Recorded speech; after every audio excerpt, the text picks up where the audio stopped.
Ayun mga kababayan, mga kabarangay, sobrang pagod kasi ng Team Daddy Frankie kaya nag-lunch kami dito sa nakita namin na kainan, nakita namin may bulalo. Kaya syempre, papagod, ang daming nangyayari. Pero thanks to God, nagiging okay naman. At ito, magugulat kayo mga kababayan kung sino yung nakita namin nagtitinda. Bigay niyo yung pangalan niya dyan kasi alam ko kilala niyo to. Si Miss Carla. Tama ba yun kay Jessie? Yes. Si Carla. Okay. Ma'am, magkano yung bill namin? 1-1 po. 1-1. Okay. Kasama na yung soft drink nyo ha? Opo. Baka manugi ka po. Ay, ito po. Ma'am Carla. May Ma'am Carla, kasama ka sa video namin. Pwede ba mag-hi ka sa kanila? Ayan. Kumusta rin to sa daet? Okay naman? Maya muna. Ha? Maya. Mabuti. Ayan, sabi ni Carla mga kababayan, mabuti daw. Ayan, shout out po sa atin lahat mga kababayan. Kay Kuya Bal, kay Kuya Rab, shout out po sa atin lahat. Naglang muna si Carla. Maraming salamat. Salamat po sa food. Guys, thank you po. Mapicture po. Oh, sige. Sige po. Ayan, sabi po. Saan? Saan? Wait lang. Dito sa akin, dito sa akin. Okay. Ilan taon ka na ngayon, ma'am? 27. May asawa ka na po? Ilan na anak? Ang ganda naman. Very good. Sa inyo itong business? 60. Oh, very good ha. Salamat po. Ayan, mga kababayan, mga kabarangay. Huwag niyong mamasamahin ha. May asawa si ma'am, may asawa ako, marami ako. Ayan. Ano lang, part lang po ito ng video natin. Gusto lang natin good vibes and gusto lang natin masaya. Thank you po. Ma'am, shoutout mo yung mga natin, yung mga parokyano natin. Invite mo sila dito. Napakasarap. Hindi, ikaw na ma'am. Ikaw may-ari. Ha? Napakasarap ng pagkain. Sige po. Thank you po. Sige. God bless po. God bless. Thank you. Okay. Ay, para sa inyo na to. Ay, thank you po. For the Thank you stock. po. Okay? Thank you po. Sige, Thank sige. you po, Bye-bye. Daddy. Isa lang kami madaan. Thank you po. Ma'am Carla, bye-bye. Ayan mga kababayan, katatapos lang natin kumain. Diretso na naman sa mission po natin. Tawid tayo ng kalsada para mapuntaan na naman natin yung mga schedule po natin. Ako muna yung piloto ni Boss Davey ngayon. At si Kuya Jesse na piloto ni Daddy Frankie at ng ibang itim. So yun, grabe, ang ginit ng panahon. Summer na summer. Grabe init. Nandito nga pala tayo mga kababayan sa part ng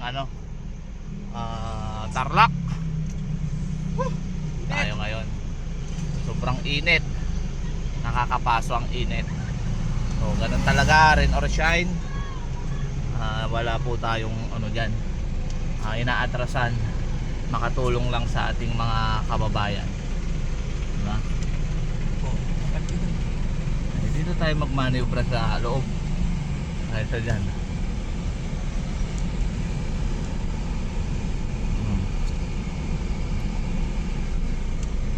Mainit yung mga ganitong bahay. Ha?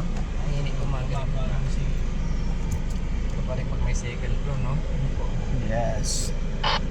May second floor, malamig sa baba. Tuloy-tuloy lang po tayo sa pagtulong kahit sobrang init. Naka full aircon na tayo kasi grabe, nanggigita talaga Hindi ka pa nagbayad ng kuryente, bustas bayad ka. Wala pa akong pambayad. Mapuputulan na ako. Talaga ba, Charmaine? Kasi walang putol po talaga ang paggamit ng electricity ngayon kasi sobrang Init, no? init. Yung electric pan, dadali mo na lang sa silong ng mangga. Tapos, kuha ka ng extension. Sobrang init. Kasi yung singaw ng init, mga kababayan, talagang kita mo talaga. Sobra. Sobra. Malinsangan. Sana matapos, anong araw na ngayon, no? May May 9. dapat ganito, medyo lumalamig-lamig na. No? May araw. Summer na summer pa ngayon. Sobra. Malinsangan talaga, sobrang alinsangan ng panahon. Saka nakakaano din mga kababayan, pag ng alak, sipon. Sakit sa Oo, noo. kasi galing ka dito sa loob ng sasakyan, naka-aircon ka. Siyempre pag uwi nila, naka-aircon din sila. Ako sa silong ng puno ng mangga naman ako natutulog. So fresh air siya. Pero pagdating dito, paglabas mo sa sobrang init, grabe. Sobrang init talaga. Tingnan nyo mga kababayan, pasilip ko itong dinadaanan natin. O, di ba? Tingnan nyo mga kababayan yung init. Talagang sakit sa balat. Pag nandyan ka pa sa labas, ilang minuto lang talagang parang nasusunog yung balat mo. Nangingitim na po kami lahat. Lalong lalo na yung nasa likod. Oh. Kita pa ba? Inborn yan! Oh, inborn pala. Pero tingnan nyo mga kababayan, walang biro, sobrang init. Alam nyo naman yan. Sobra! Kaya sa mga kababayan natin dyan, pag walang gagawin sa labas, manatili na lang po tayo sa bahay natin. O dyan sa mga silong-silong na mga puno na nandyan sa bakuran nyo. Silong-silong muna kayo kasi talagang hihirit ka sa tag-init. Ganito talaga ang Team Daddy Frankie, kahit gaano pa kainit ang panahon, patuloy po kaming magpupunta sa inyong mga bahay-bahay para makapag-abot ng kunting tulong. Yan. Sa kahit na maliit na kaparanan, ay sisikapin naming mapasaya kayo. Sana ang Team Daddy Frankie ay matulungan lahat ng mga nangailangan ng tulong. Sa mga nagtitext at nagko-comment pa dyan na hindi pa namin napupuntahan, is lang po, mapupuntahan din namin kayong lahat. Gawin po namin lahat ng aming makakaya para sa inyo. Saka hindi lang yun, Boss JB, ano? Pumupunta-punta rin tayo sa mga lamay-lamay ba? Di ba? Oo. Kasi alam nyo naman mga kababayan, may mga nadadaanan din tayo na Kasi ano yun, sa kabilang buhay na. So nakakaawa yung kanilang kalagayan. tumatandaan din po kami. Makapag-abot man lang ng pangkape, ganun. Makatulong man lang ating mga kababayan na nawalan ng mahal sa buhay. Ito, nakatapos na ng kain. Wala na pong wala nang babaan ng kinain. Diretso na kaagad para mas makarami pa po tayong tutulungan. Second Tanghaling mission. tapat. Pangatlong mission po mga kababayan, nakatapos na kami ng dalawa. Pero yung isa namin natulungan ay nadaanan lang, parang ano na lang, hindi na na-videoan, nabutan na lang. Yun. Kaya ito, pangatlo po.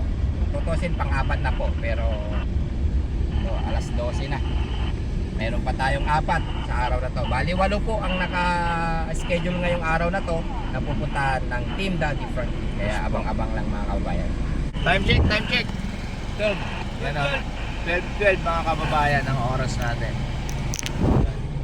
Dito tayo sa part ng Tarlac. Yan. So mga kababayan, inuulit ko po sa mga walang gagawin po sa labas or may mga lakad po kayo, sa na lang po, mga bandang hapon o gabi.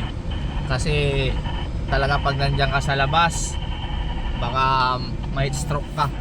Kasi sobrang init. Palalahanan mo yung mga senior, Boss Tax.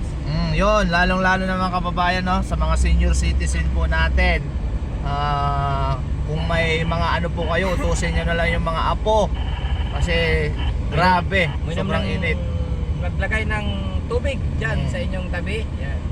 Ang init dito ngayon mga kababayan, parang sinusunog. 43 degrees ang dito, init. Dito sa gawin ng Tarlac. Sobrang init. Kaya kami, ang baon po namin talaga, tubig. Marami kaming baon tubig. Tubig at panalangin.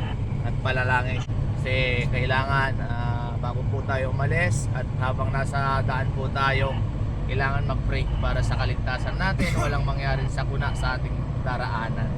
Kaya yun mga kababayan, pinasilip lang po namin sa inyo itong araw na ito na ganito po yung ganap sa paglalakbay po natin para magbigay misyon, tulong sa mga kababayan po natin. Kuya KJ! Yes! Ayan, shoutout po sa inyo lahat mga kababayan, no? Tulad yan sinabi ni Boss Tax, tuloy-tuloy lang. Ba't ganun? Hindi talaga ako makita, no? Ang gwapo mo, KJ. Tutok natin. Pasensya na po, todo na po yan. Yan na po yung kulay ko. Maraming salamat po sa lahat na patuloy na sumusuporta sa buong Team Daddy Frankie. Tuloy-tuloy lang tayo guys, kahit na anumang pagsubok yung dumating sa atin, palaging nandyan pa rin si Daddy Frankie. Boss JB Vlogs, ano masasabi mo sa mga kababayan natin? Siyempre, unang-una magpapasalamat tayo sa mga kababayan nating walang sawang suporta sa Team Daddy Frankie. Kaya namin nagagawa itong bagay na to na pagtulong sa mga nangailangan ng tulong sa mga kababayan natin na ikaw sa buhay, kayo po ang unang makakatulong. Kayo po ang dahilan kung kung bakit kami nakakatulong. Kaya pasalamat po kami, walang hanggang pasasalamat po ng Team Daddy Frankie. Isa na si Boss TV. Thank you so much. Alright, God bless us all. Peace out.